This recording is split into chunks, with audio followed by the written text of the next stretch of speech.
Et on est parti pour la première vidéo de l'année. Et ouais.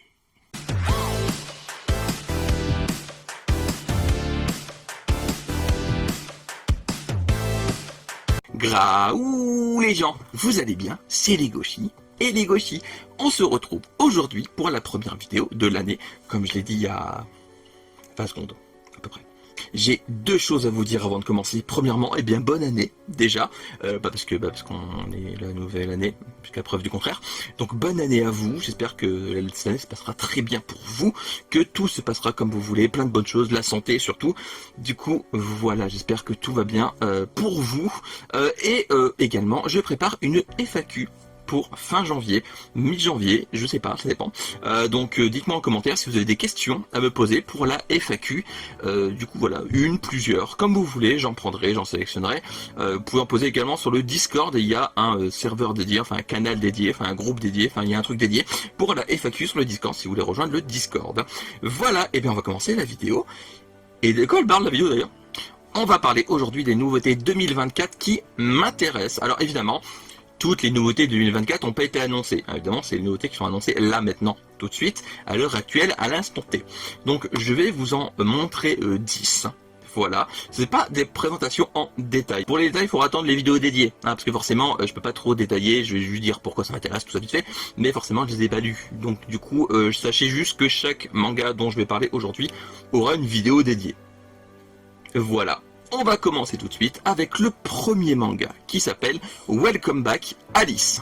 Welcome Back Alice est un manga qui sortira chez Pika au prix de 7,95 € le 10 janvier. Il n'y a que le premier tome qui sort pour cette série. Je pourrais préciser parce que des fois dans le top il y aura des mangas où il y aura 2 tomes d'un coup. Le manga est terminé en 7 volumes au Japon et c'est un manga de Shuzo Oshimi qui est connu chez nous pour Les Liens du Sang, qui est un manga que je n'ai toujours pas lu et qu'il faut que je lise un jour d'ailleurs. Pour l'histoire, Yohei, Kei et Yui en première année de collège se connaissent depuis leur plus jeune âge. Avec le temps, Yohei a développé des sentiments pour Yui.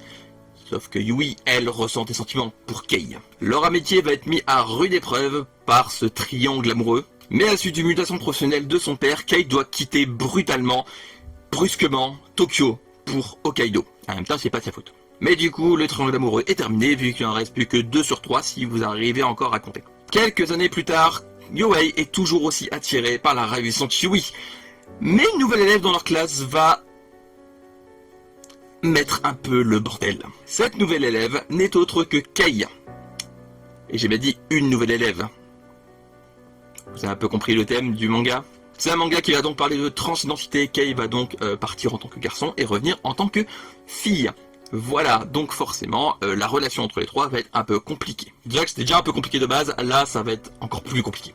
C'est un manga qui me semble très prometteur. J'ai lu de l'auteur, Shino ne sait pas dire son nom, que j'avais beaucoup aimé. Il paraît que c'est pas son meilleur, mais j'ai pas lu Les Liens du Sang ni Les Fleurs du Mal, qui paraît sont vraiment une taclée monumentale. Mais déjà j'aime beaucoup Shino ne sait pas dire son nom. C'est un manga qui traitait déjà de thèmes très intéressants et qui le faisait très bien. Et je ne doute pas que Welcome Back Alice le fera également. Le thème de la transidentité, l'air de rien, vraiment au cœur d'un récit, ça reste assez rare. Donc je suis vraiment très curieux de voir ce que ça donne. À voir donc, c'est une série qui est plutôt courte en plus, qui est finie en 7 tomes, donc ça m'intrigue vraiment beaucoup et j'ai vraiment hâte de découvrir ça. Deuxième manga, on va parler de Barbara l'Entre-deux-Mondes. Barbara l'Entre-deux-Mondes est un manga qui sortira chez Akata dans la collection Héritage.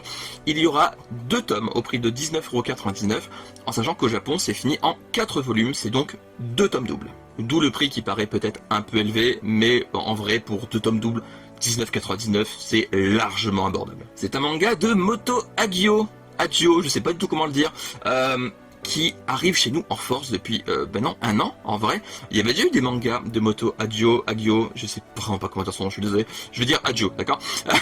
Il y a déjà plusieurs mangas de Moto Hagio qui étaient sortis en France, mais qui n'avaient pas fait de bruit du tout. C'était passé dans, comme ça. Ça sort, mais on s'en fout. C'est limite ça. Et depuis l'arrivée notamment de Le Clan des Pots, toujours chez Akata dans la collection Héritage, on entend bien parler de Moto Hagio, qui sera d'ailleurs au Festival d'Angoulême. Voilà. Et ça fait vraiment plaisir, parce que Le Clan des Pots est une série incroyable. Et du coup, j'ai vraiment hâte de découvrir Barbara l'Entre-deux-Mondes. Mais de quoi parle Barbara l'Entre-deux-Mondes d'ailleurs? Cela fait 7 ans que la jeune Aoba est plongée dans un profond sommeil et qu'elle vit dans un monde de rêves. Tokyo Watalai est un guide des rêves et en tant que tel, il a pour mission de pénétrer dans l'esprit de la jeune Aoba. Dans ses songes, elle, encore enfant, vit sur une île idyllique, l'île de Barbara. Mais cette île ressemble étonnamment à la création de Kilia, son propre fils, dont il n'a plus de nouvelles. En enquêtant sur le coma de la jeune Aoba, Watalai va peut-être découvrir des secrets de sa famille et se confronter à cette dernière, ses regrets et son passé. Bizarrement, le scénario me fait beaucoup penser à The Cell, pour ceux qui ont la ref. Si vous avez la ref, je vous aime beaucoup. Le fait de devoir aller dans un monde de rêve pour sortir quelqu'un de ce rêve en question, je trouve ça vraiment très intéressant. Et puis c'est Moto Hagio. Moto Hagio a un talent incroyable pour faire des scénarios qui tiennent la route, des scénarios très intéressants et surtout très prenants.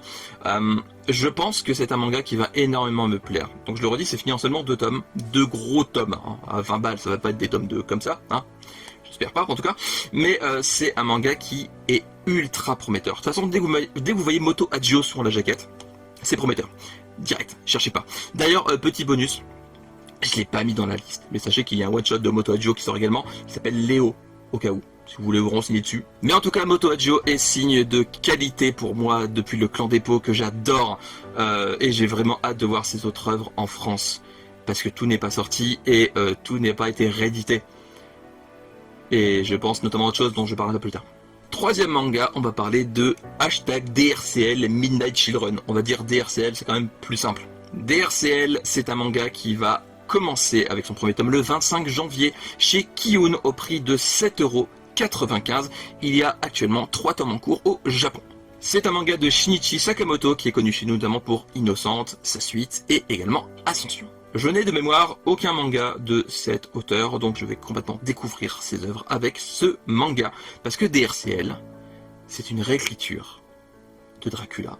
Et rien que pour ça, pour moi, je veux en fait. À la fin du 19e siècle, un bateau russe embarque d'étranges caisses pour aller jusqu'en Angleterre. Mais il y a une des caisses qui est remplie de terre avec une odeur très pestilentielle. La traversée va être un calvaire, disparition, morte, suspect de l'équipage, ça va être un sacré trajet. L'équipage commence à parler de fantômes, et une fois arrivé à destination, le bateau a toute une épave flottante. Alors que la police portuaire se lance à la recherche de survivants, elle tombe sur une créature, mi-homme, mi-loup, qui disparaît. Quelques instants plus tard, dans le cimetière de la ville, 4 jeunes gens vont assister à une scène complètement macabre. Un de leurs camarades est capturé par une bête furieuse. Seule Mina Murray, seule fille de l'établissement, a le courage de partir à son secours, mais elle arrivera trop tard. Oui, le synopsis est très concis. Voilà, enfin, il est quand même bien fourni, mais il raconte pas grand-chose, je trouve. Si vous êtes habitué au conte Dracula, vous avez un peu reconnu le bateau. Il y a eu un film il n'y a pas longtemps qui s'appelle Le Voyage de Déméter, qui en raconte plus ou moins sa version, parce que j'imagine, je n'ai pas vu encore, mais j'imagine que c'est pas du tout comme, enfin bref, vous avez compris. Mais avec DRCL, on est face à une réimagination, réinterprétation de Dracula, et rien que pour ça, je trouve que c'est une série à découvrir. Parce que là, derrière Dracula, c'est un pilier, c'est pour moi, en termes de légende horrifique, enfin voilà, Dracula c'est le must du must. Je suis pas excessivement fan de vampires, mais vraiment Dracula, c'est pour moi, c'est banger. Et DRCL avec la patte de Shinichi Sakamoto, ça a l'air incroyable. Déjà, les couvertures sont vraiment folles. J'aime beaucoup. Il y a un effet vieux livre dessus que j'aime vraiment beaucoup. Kiyun a rajouté. Ça a l'air absolument génial. C'est à découvrir. Vraiment. Je pense que c'est une série qui va être une de mes préférées de l'année. En tout cas, elle a tout pour. Et je souhaite vraiment qu'elle ne me déçoive pas. Parce que c'est clairement une de mes plus grosses attentes de l'année. Ensuite, on va passer à Migi et Dali. C'est une série dont le premier tome sortira le 25 janvier chez Komiku au prix de 8,50 €. C'est une série terminée en 7 volumes. C'est un manga de Nami Sano, connu pour Sakamoto pour servir, qui nous a malheureusement quitté en août 2023. Mais Migi et Dali était terminé bien avant, du coup, si ça peut vous rassurer, ça n'a pas été annulé. Et c'est vraiment triste parce qu'il paraît que Sakamoto pour servir était vraiment très très bien, et Migi et Dali a l'air très prometteur. Donc c'est toujours triste de voir des personnes nous quitter comme ça, surtout que elle avait que 36 ans. Dans le village d'Oregon, au cœur d'une ville construite à l'image des banlieues pavillonnaires américaines, un jeune garçon fait son arrivée dans le village. Celui s'appelle Hitori et il est adopté par la famille Sonoyama. Ce couple n'a pas d'enfant et il tombe littéralement sous le charme du jeune homme. Il est intelligent, il a une beauté exceptionnelle, bref, il a tout pour leur plaire. Mais toutefois, ce dernier cache un secret et des terribles dessins. Des buts, hein. Ils dessinent pas devant leur visage, hein. J'ai compris. Miggy et Dali, c'est l'histoire en réalité de deux jumeaux qui vont s'amuser à intervertir à leur place. En tout cas, c'est comme ça que je l'ai compris. Et ça m'a l'air vraiment très cool. C'est pour moi un manga qui est, je pense, une de mes plus grosses attentes également de l'année. C'est une série courte, c'est une série qui est adaptée en animé sur Crunchyroll que je n'ai pas vu, que vous connaissez peut-être du coup. Et je pense que le succès de l'animé joue beaucoup sur l'arrivée du manga en France. Parce que littéralement, avant le manga, j'en avais jamais entendu parler. En tout cas, ça me semble vraiment très prometteur, très mystérieux également. Je sais pas trop quoi m'attendre par rapport au but de ces deux jumeaux. À voir, on verra ce que ça donne. Mais en tout cas, c'est vrai que je sais pas à quoi m'attendre. Et pour moi, ça m'intrigue beaucoup. Le fait que ça m'intrigue, ça m'intéresse, forcément. C'est un manga qui, je pense, va être très intéressant à lire. Et c'est donc un manga à surveiller de très près. On passe maintenant à Art Programme. Le premier tome de Art Programme sortira le 7 février chez Delcourt Tonkam dans la collection Moonlight au prix de 8,50 €. C'est un manga qui se terminera en 4 volumes. C'est un manga de Hinata Nakamura, dont le manga de l'autre côté de l'horizon est déjà sorti dans la collection Moonlight de Delcourt Tonkam. Je l'avais beaucoup aimé d'ailleurs. Kyo Usami vit seul avec sa mère, et un jour d'été, il voit débarquer chez lui un robot qui ressemble à s'y méprendre à une jeune fille. Cette créature est venue étudier l'âme humaine et Kyo va se rendre compte qu'on peut tomber amoureux d'un être qui ne possède pas de cœur. Ce manga, déjà fait partie de la collection Moonlight, donc pour moi c'est déjà un achat obligatoire, mais en plus il propose une romance qui m'a l'air très originale. Alors, original, oui et non, parce que un humain qui tombe amoureux d'un robot, c'est pas nouveau, mais j'ai l'impression qu'il va pas le traiter de la manière de d'habitude. Je sais pas si vous voyez ce que je veux dire. En tout cas, ça m'a l'air très mignon, et j'imagine aussi que ça risque d'être excessivement triste. De l'autre côté d'horizon était un manga assez chill, qui faisait du bien à lire. Art Programme, je pense qu'il va être de la même trempe, mais vu le thème, je m'attends à quelque chose de beaucoup plus triste et poignant. À voir, mais en tout cas Art Programme, pour moi c'est un achat obligatoire, parce que j'achète tous les mangas de la collection Moonlight. Ensuite on va parler de Kill Logger. Kill Logger est un manga qui sortira le 9 février chez Shiba Edition. Alors là c'est un peu plus compliqué. Le manga est terminé en 3 volumes. Les 3 volumes sortent le même jour, le 9 février, au prix de 8,45 €. Mais il y a également un coffret qui regroupera les 3 tomes le même jour, le 9 février, au prix de 25,35 €. Apparemment, de ce que j'ai vu, le coffret ne proposera rien d'autre que les 3 volumes. Ce sera juste vraiment un écrin pour les ranger, tout simplement. Au scénario, on retrouve Keita Sugahara, dont le manga Murder Incarnation est sorti en France, qui était plutôt sympathique, malgré un esthétisme assez différent de ce qu'on voit d'habitude. C'était pas très beau. Mais au dessin, on retrouve Natsumi Inoue, dont c'est le premier manga. Donc ce sera forcément plus beau que Murder Incarnation, en même temps c'est pas bien dur. Hiromu Morinaga a connu un événement des plus tragiques. Il a vu ses parents se faire tuer devant ses yeux, et s'est fait lui-même lourdement blessé par leur assassin. Depuis ce jour, il est possible pour Hiromu de voir dans le dos des meurtriers des visages de leurs victimes effrayées. Ce nouveau pouvoir lui glace le sang, et lorsqu'une nouvelle élève appelée Yuzuka Kohaku arrive dans sa classe, Hiromu va avoir le sang glacé. Dans le dos de cette dernière, il n'a jamais vu autant de visages effrayés. Le scénario de départ m'a accroché direct. Je trouve que ça annonce un manga qui je sais pas, le pitch de base, je l'ai lu, je fais ok. Day one. Direct. Ça a l'air vraiment génial, c'est le genre de manga court qui, je pense, va m'accrocher. Je pense que c'était un des mangas courts à lire absolument au début d'année, clairement. Alors certes, les 3 tomes sortent d'un coup, c'est autant une qualité qu'un défaut, parce que forcément, si vous voulez tout lire d'un coup, faut tout acheter d'un coup. Moi, personnellement, j'aime beaucoup le fait que les 3 sortent d'un coup, ça permettra de rusher les 3 d'affilée, en fait. J'ai hâte de découvrir les réponses de pourquoi cette jeune fille a plein de visages effrayés. Enfin, vraiment, j'adore le pitch de départ. Ça a l'air vraiment incroyable. Ensuite, on passe à Twisted Wonderland, la maison Arts Labule. Ouais, clairement, j'avais besoin d'une note là. On va dire Twisted Wonderland si vous voulez bien. C'est un manga dont le premier tome sortira le 6 mars chez Nobinobi. Alors là, pareil, petite subtilité. Le tome 1 sortira au prix de 7,90€, mais il y a également une collector à 12,90€ qui contient un mini artbook, couverture rigide avec illustration, tout ça. Le manga est terminé en 4 volumes, mais il possède une suite au Japon, qui a actuellement un tome en cours. Mais on en parlera un petit peu après. C'est scénarisé par Wakana Azuki dans ce premier manga, mais aussi par Hinata Bosso, l'autrice de Black Butler, je reviendrai là-dessus un peu plus tard également. Et au dessin on retrouve Sumide Kobono, dont c'est le premier manga.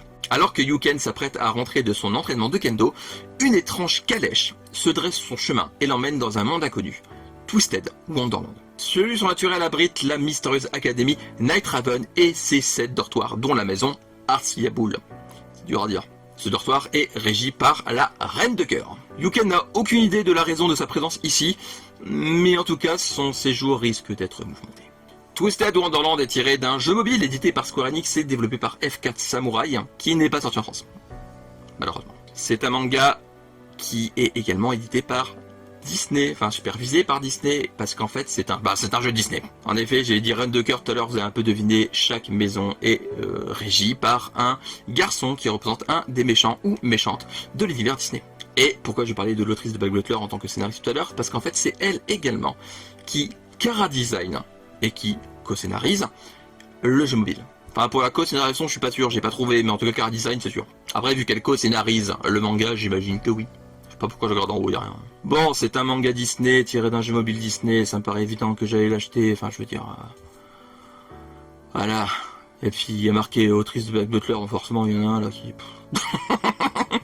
Voilà, il est pas très objectif. Blague à part, ça a l'air vraiment très très cool. Bon, faut aimer le fait du harem inversé, enfin voilà, les beaux gosses, ils sont tous beaux gosses, c'est que des beaux gosses, hein, voilà, enfin, faut aimer ce concept, je sais très bien que ça va pas plaire à tout le monde, mais si vous aimez le genre, je pense que ça va être une très bonne pioche.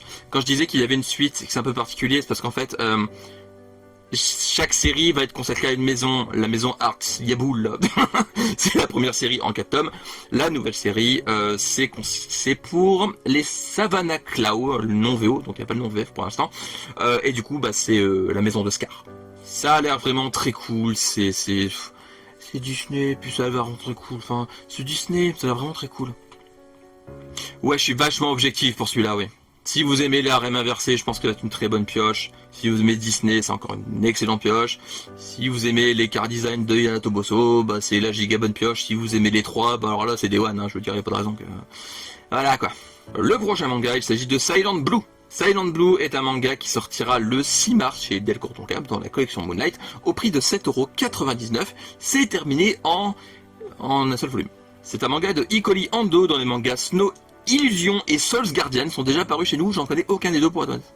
Une météorite s'est écrasée dans la ville où vivait la jeune Aoko. Une pluie incessante a rempli le cratère de la météorite et dans ce mystérieux lac, il y a désormais la mémoire dormante des habitations. Aoko, désormais adulte, ne cesse de plonger dans ce lac pour y découvrir les souvenirs qui y sont enfouis. C'est un one-shot, c'est un Moonlight, ça a l'air vraiment très poétique, ça a l'air donc vraiment génial. C'est pour moi un one-shot qui va se lire tout seul, je pense. Je vais le lire d'une traite sans m'arrêter parce que ça a l'air vraiment très très prenant. Également très triste, hein. Enfin je le dis, c'est très poétique, très triste, c'est tout ce que j'aime dans la collection Moonlight en général, c'est ces œuvres-là qui me plaisent vraiment beaucoup.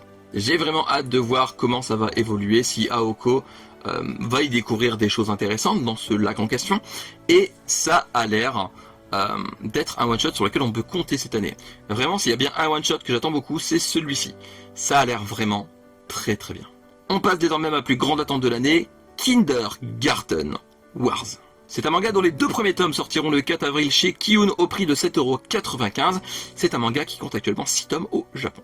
C'est un manga de Yushiba, dont c'est le premier manga. Dans un certain jardin d'enfants sont gardés les enfants de l'élite. Et une jeune femme pétillante appelée Rita y travaille et elle a la recherche du copain idéal. Mais sous l'apparente banalité de l'endroit se cache en réalité le jardin d'enfants le plus sûr du monde. Et ce pour une simple raison. Tous les enseignants sont des prisonniers secrètement assignés à la protection des enfants en question. En échange d'une réduction de peine. Rita va donc faire cette mission pendant 1 an en échange de cette liberté.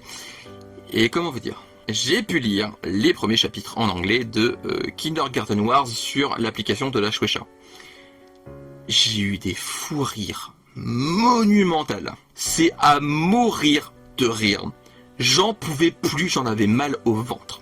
Pour vous dire, j'étais H24 mort de rire. Clairement, s'il y a bien un manga que j'attends cette année, c'est celui-là, parce que je pense que ça va être mon giga coup de cœur de l'année. C'est débile, c'est très beau en plus, et le scénario, il vaut ce qu'il vaut, mais de toute façon, le livre, hein, pour avoir une bonne tranche de rire. Clairement, si vous cherchez un manga comique cette année, Kindergarten Wars, c'est la giga bonne pioche.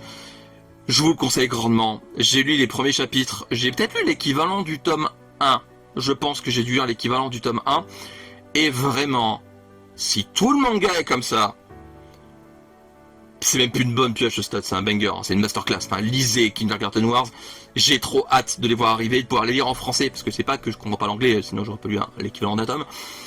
Mais c'est vraiment plus agréable de les lire en français, quoi. Et le 10e et dernier manga, avant de parler d'un petit bonus, c'est-à-dire les rééditions de l'année, on va parler de Salomé After School. Salomé After School sortira le 3 mai aux éditions Shiba. Les 2 tomes que compte cette série sortiront à l'unité à 8,45€ le même jour, ou en coffret au prix de 16,90€. Le coffret comme Keylogger ne devrait comporter que les tomes en question. Renji, un brillant élève d'un lycée des beaux-arts, voit son amour-propre bafoué suite à l'arrivée de Naomi, une élève au talent artistique incroyable. Suite à la proposition de sa camarade de classe, Renji va assister Naomi dans ses créations artistiques tous les jours après l'école. Et malgré la peur que lui inspire le talent de Naomi, Renji ne peut s'empêcher d'être fasciné par le mystère qui entoure la jeune fille. Encore une fois, c'est un manga très mystérieux dont on ne sait pas grand-chose, si ce n'est que c'est assez court, c'est fini en 2 volumes. Et clairement, ça m'intrigue énormément. Et en plus, les couvertures sont incroyablement belles. Si à l'intérieur c'est aussi beau que l'extérieur, j'ai trop hâte. J'aime beaucoup les mangas qui traitent d'art. C'est pas un sujet dans lequel je m'y connais beaucoup, mais j'aime vraiment beaucoup quand ce thème est abordé et quand c'est très bien abordé. J'espère que ça tiendra ses promesses, mais en tout cas, Salomé After School me paraît très prometteur ce sujet. Et évidemment, j'ai vraiment hâte de découvrir le mystère qui entoure Naomi, les réponses sur cette dernière et la relation entre les deux. Je veux voir comment elle évolue. C'est un manga qui me semble très prometteur et en seulement 2 volumes. Donc pourquoi se priver? Rapidement, on va parler de quelques rééditions de cette année. Il y aura Moto Hagio Anthologie le 17 janvier. C'était déjà sorti il y a un petit moment, mais ça n'avait pas tant marché que ça. Et en plus, maintenant, ils sont à des prix incroyablement chers. Ça va faire du mal aux spéculateurs de les voir ressortir, c'est dommage. Hein. Ensuite, le 14 février sortira la Perfect édition de Host Club. J'avais raté le manga à l'époque et l'arrivée de la Perfect est une excellente nouvelle. Le 7 février, il y a également une édition Masterpiece chez Pika de Nodame Cantabile. J'ai du mal à sortir celui-là. C'est un manga que je veux vraiment découvrir depuis des années, introuvable, trop chiant à trouver. Je suis trop content que ça ressorte. Et pour finir, chez Crunchyroll, il y aura également Kuroko Basket et IQ, donc 2 mangas de sport. Je ne vais faire que Kuroko Basket à titre personnel, mais ça fait plaisir de voir les 2 arriver dans des éditions perfectes. Ah, et il y a également Hellsing qui devrait ressortir, mais il n'a plus de date. À la base, sur Manga Collect, il était au mois de janvier. Il n'a plus de date. Donc je ne saurais pas vous dire la date, mais sachez que normalement, Hellsing est réédité cette année. Et c'est sans doute la meilleure nouvelle de l'année. Et voilà, j'espère que cette vidéo vous aura plu, elle est un peu longue, mais je voulais vraiment présenter des nouveautés qui me tenaient à cœur, des nouveautés qui me paraissent très très cool à découvrir. Évidemment, petit disclaimer également, les dates que j'annonce sont des dates provisoires, elles sont amenées à changer. C'est des dates que je vois sur Manga Collect ou Notijon ou Manga News. Chaque fois je vérifie si les dates concordent, mais la plupart du temps ça concorde. Même les 10 que j'ai dit là concordent à chaque fois. Mais du coup, sachez juste que il peut être repoussé à tout moment, mais j'espère que les 10 sortiront bien cette année. Parce que ça, du coup, sinon la vidéo elle aura un peu moins de sens sur les nouveautés 2024 qui sortent en 2025. Hein? N'hésitez pas à me dire en commentaire si la vidéo vous a plu, à me dire s'il y a des mangas qui vous intéressent dans le lot, si vous en connaissiez, si vous les découvrez avec cette vidéo. Et n'hésitez pas non plus à me donner des questions pour la FAQ, juste en dessous, la mettre tout de suite. Et dans la barre d'infos du descriptif, il y a également les réseaux de d'habitude pour me suivre. N'hésitez pas à aller vous abonner et à m'envoyer des emojis de petits pandas qui dansent. Faites ce que vous voulez. Et comme d'habitude, n'hésitez pas à liker, à vous abonner, à activer la cloche pour ne rien rater, à partager la vidéo, ça fait toujours plaisir. Et comme d'habitude, lisez des mangas, regardez des animés, jouez à des vidéos, mangez des pommes, parce que c'est très bon les pommes. On se retrouve bientôt pour une nouvelle vidéo. D'ici là, prenez soin de vous, portez-vous bien. Je vous fais des graou les gens. À la prochaine. Bye bye. Tchou. Et Chouchou les gauchis, il est où? Il est là. Tchou.